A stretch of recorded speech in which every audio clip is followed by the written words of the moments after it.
नमस्कार, आप देख रहे हैं टीवी 24 और मैं हूं आपके साथ अनन्या मिश्रा। वक्त हो गया है उत्तराखंड की तमाम खबरों का।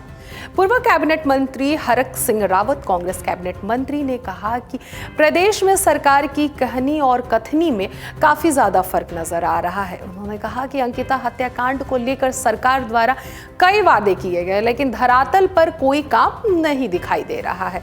उन्होंने कहा कि सरकार द्वारा नर्सिंग कॉलेज डोम श्रीकोट का नाम अंकित भंडारी के नाम पर घोषणा की गई है, लेकिन अभी तक धरातल पर कुछ दिखाई नहीं दे रहा है। वहीं अब अगर बात कही जाए तो वीआईपी के नाम तक का भी खुलासा नहीं किया जा रहा है। उन्होंने ये भी कहा कि सरकार द्वारा अंकिता के माता पिता को न्याय दिलाने का भरोसा दिलाया गया था, लेकिन अभी तक अंकिता के माता पिता को न्याय के लिए भटक रहे हैं, उन्हें न्याय नहीं मिल रहा है, जिससे सरकार की कथनी और करनी में काफी ज्यादा फर्क नजर आ रहा है। भाजपा प्रवक्ता हेमंत द्विवेदी द्वारा जहां मामले को विचाराधीन बताया गया, तो वहीं एक्टर व एंकर राखी धनाई ने भी दोषियों को जल्द ही सजा दिलाने की मांग की है। तो वहीं जनपद के अन्य क्षेत्रों से चांदनी समेत अन्य महिलाओं द्वारा भी अंकिता भंडारी को इंसाफ दिलाने के लिए सरकार द्वारा ठोस तरह के पैरवी कर दोषियों को सजा दिलवाए जाने की मांग उठ रही है। ये कहना चाहूंगा कि अंकिता भंडारी को न्याय मिलना चाहिए और मिलना चाहिए था, और इसमें जो है उत्तराखंड की सम्रान जनता को जो एकत्रित होना चाहिए था। इसमें जो है कोई कांग्रेस नहीं, कोई भाजपा नहीं, कोई यूकेडी नहीं, कोई दल नहीं, सभी दल को जो है इसका समर्थन करना चाहिए था। इस वजह से करना चाहिए था, आखिर ये पता तो पड़े कि जो है जिन्होंने ये कृत्य जो है कुकृत्य जो है अंकिता भंडारी के साथ किया, उन लोगों के बारे में पता तो चले वो लोग थे कौन, और वो जो है कहाँ तक उनके तार जुड़े हुए थे, किन लोगों से उनके तार जुड़े हुए थे। सरकार को मैं यही कहना चाहूंगी कि जैसे मैंने देखा है अन्य क्षेत्रों में बहुत, अभी जैसे एक वो वाला लॉ इन्होंने चालू किया था जो एक्सीडेंट वाला लॉ किया था, तो अगर कुछ बेटियों के केस में भी ऐसा कुछ किया जाए कि इस प्रकार का जो कृत्य है कोई भी करने से पहले 100 बार सोचे, तो हमें लगता है कि फिर लोग डरेंगे। कुछ ऐसा ठोस एक कानून बनना चाहिए कि कोई भी अगर इस प्रकार का कुछ भी कर रहा है तो उनके लिए इमीडिएटली एक एक्शन लेना चाहिए, क्योंकि ऐसे तो हम उनको बैठा के खिलाते रहेंगे और कुछ समय बाद वो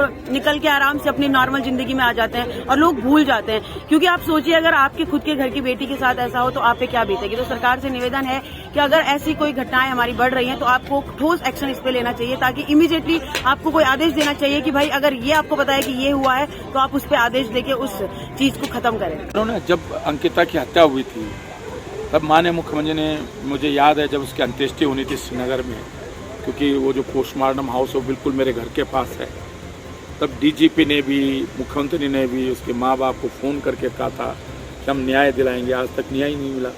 वीआईपी का आज तक पता नहीं चल पाया कि वीआईपी कौन है। तो मैं सोचता हूँ कि आज नर्सिंग कॉलेज की बात हुई थी कि उसके नाम पर होगा, तो केवल सरकार और सरकार के लोग केवल बोलना जानते हैं, लेकिन धरातल पर कोई काम नहीं हो रहा है। उनके जो वायदे हैं, जो बातें वो करते हैं, उसको धरातल पर उतारने का काम नहीं करते। देखिए, अंकिता भंडारी वाला मामला इस समय न्यायालय में विचाराधीन है और लगातार इस पर सरकार पूरी पैरोकारी कर रही है, और इसमें जो दोषी होंगे उनके खिलाफ सख्त से सख्त कार्रवाई की जाएगी। अंकिता भंडारी वाला मामला जब न्यायालय में विचाराधीन है, न्यायालय अपना काम करेगी और निश्चित ही दोषी जो भी होंगे इसमें उनके खिलाफ कड़ी से कड़ी जो है कि कार्रवाई होगी। उत्तराखंड में जंगल पिछले कुछ दिनों से लगातार धधक रहे हैं, जिससे वन संपदा को भारी नुकसान पहुंच रहा है। कर्णप्रयाग में गौचर के सामने सारी गांव के जंगलों में शनिवार देर रात से आग लगी है। आग के चलते कई हेक्टेयर जंगल में घूम रहे हैं और इधर उधर भटक रहे हैं। तो वहीं रविवार को जंगल में आग की 22 घटनाएं सामने आई थी, जहां पर मिलकर वाणिज्य की घटनाएं अब बढ़कर 373 हो गई हैं। आग से पहाड़ धुआं हो रहे हैं। राज्य में गर्मी तेज होने के कारण जंगल की आग के मामले भी बढ़ते ही जा रहे हैं। बीते दिन की बात कही जाए तो बीते दिन वनाग्नि की 10 घटनाएं सामने आई हैं, जो रविवार को बढ़कर 22 हो गई हैं। गढ़वाल में केदारनाथ वन्य जीव प्रभाव के आरक्षित वन क्षेत्र में जंगल की आग का एक नंदादेवी राष्ट्रीय पार्क में एक ही रजाजरी टाइगर रिजर्व में एक रुद्र पाया गया। वन विभाग की बात कही जाए तो वन प्रभाग में एक और लैंसडाउन वन प्रभाग में 2 मामले सामने आए हैं, जबकि रामनगर वन प्रभाग में 1, तराई पूर्वी वन प्रभाग में 9, हल्द्वानी वन प्रभाग में 4 और बागेश्वर वन प्रभाग के आरक्षित क्षेत्र में जंगल की आग का एक मामला सामने आया है। विभाग के अधिकारी के मुताबिक कुछ जगहों पर आग काबू नहीं हो पा रहा है, तो वहीं वन विभाग के कर्मचारी स्थानीय ग्रामीणों के साथ मिलकर परंपरागत तरीके से आग पर काबू पा रहे हैं और प्रयास भी लगातार कर रहे हैं। अपर मुख्य प्रमुख वन संरक्षक निशांत वर्मा की ओर से जारी रिपोर्ट के मुताबिक 1 नवंबर साल 2023 से अब तक जंगल में आग की 373 घटनाएं हो चुकी हैं, जिसमें 436 हेक्टेयर से अधिक वन क्षेत्र प्रभावित हुए हैं।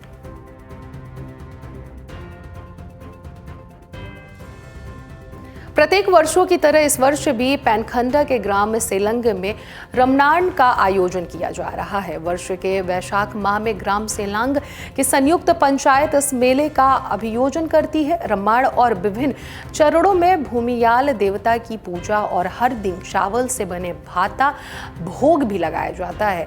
इस तरीके के भोग भगवान को लगाए जाते हैं। साथ ही साथ आपको बताते चले कि जिसमें गांव का प्रत्येक परिवार पूजा में सम्मिलित होते हैं। अनंत इस मेले का समापन सांस्कृतिक विरासत रमनान के साथ होता है। रमनान में मेले की तिथि ग्राम पंचायत की संयुक्त बैठक में निकाली जाती है और पंचायत द्वारा ऐसे दिन पर बार को तय किया जाता है, जिसमें दिन महीने को बेजोड़ दिन गाते हुए बार रविवार या फिर बुधवार हो। इसी तरह के दिन पर यहाँ पर इस पूजा पाठ को फिक्स किया जाता है। साथ ही साथ इसी क्रम में आपको बताते चले कि साल पंचायत ने गते वैशाख रविवार का समय निकाला है और वहीं रमनान मेला पैनखड़ा की पौराणिक सांस्कृतिक विरासत ही नहीं बल्कि यहाँ की प्राचीन जीवन पद्धति है। लोक सांस्कृतिक और क्षेत्र के ही नहीं बल्कि दूर दराज के लोग इस मेले को देखने गांव में आते हैं और स्थानीय देवी देवता भूमियाल से प्रार्थना पत्र देते हुए कहते हैं कि साल में उगने वाली फसल अच्छी हो और इस पर किसी प्रकार का दैव्य खतरा पैदा ना हो। रमनान मेले में मुख्यतः गणेश, राम, लक्ष्मण, सीता और हनुमान ढोला की 18 तालों पर नृत्य, सूर्य कांडून, ईश्वर, गाना गानी, माला मल, युद्ध नृत्य होता है और चोर का पात्र सबका मनोरंजन करता है। अंत में भूमियाल देवता प्रकट होते हैं और मेले में आए सभी भक्तों को आशीर्वाद देकर साल भर के लिए अपने मूल स्थान में विराजमान हो जाते हैं।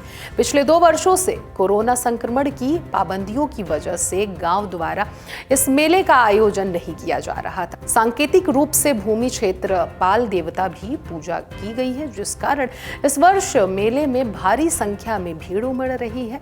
देवता में खास अगर बात कही जाए तो भक्तों में काफ़ी ज़्यादा उत्साह भी देखने को मिल रहा है देवता की पूजा पाठ को लेकर। वहीं सैकड़ों की संख्या में लोग इस मेले का गवाह बने। वर्तमान स्थिति में ग्रामीण अपने व्यक्तिगत संस्थानों में से ही इस मेले का आयोजन कर रहे हैं और हर वर्ष मेले में अपनी रीति रिवाज और रीति और नीति से मना रहे हैं। पौराणिक और पारंपरिक होने के बाद भी संस्कार एवं इसके संरक्षण लोक संस्कृति को बचाए रखने के लिए काफ़ी ज़्यादा महत्वपूर्ण काम कर रही है। अभी के लिए बस इतना ही। देखते रहिए TV24।